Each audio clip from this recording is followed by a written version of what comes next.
Hey everyone, welcome back. I'm absolutely loving the new BigTree SKR 1.4 setup. It's rock solid with no hiccups whatsoever.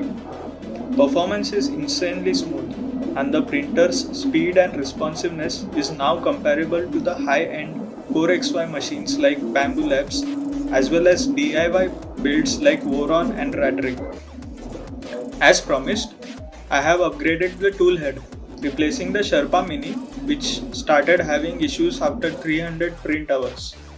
The HextrudORT low motor version was designed by the Mirage C and adapted by the VZBot design to lower the center of gravity and optimize the print head mass.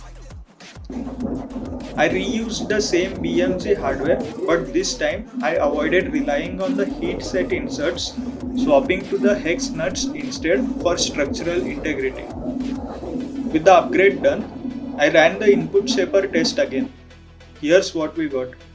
For the x-axis, the recommended acceleration is 11,000 mm per second square, and for the y-axis, the acceleration is 15,600 mm per second square. The values closely match our previous results, but it is interesting to see that the y-axis outperforms the x-axis, a consistent trend I have observed before. This reinforces the idea that the Delrin wheels on the y-axis are surprisingly efficient, even at higher accelerations, underscoring the unique dynamics of the setup. I have printed the new carriage and the extruder parts with the eSUN's eABS+HS natural white filament. This is a high-speed ABS blend that is popular for its low shrinkage, reduced odor, and can print up to 300 mm per second. The prints feel smooth, matte, and even a bit soft to touch, yet incredibly strong. And no visible layer lines.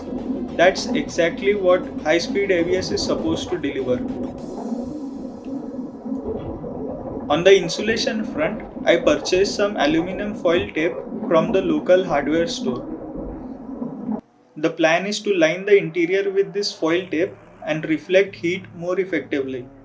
With the HextrudORT and the SKR combo, I am currently printing at 150 mm per second with a 12K acceleration and travel moves at 350 mm per second with 20K acceleration. The results are phenomenal: sharp corners, minimal ringing, and lightning fast travel moves. Coming up next, I will monitor chamber temperatures and attempt high-speed ABS prints and also some functional parts. I'll also explore sensorless homing that the SKR board provides.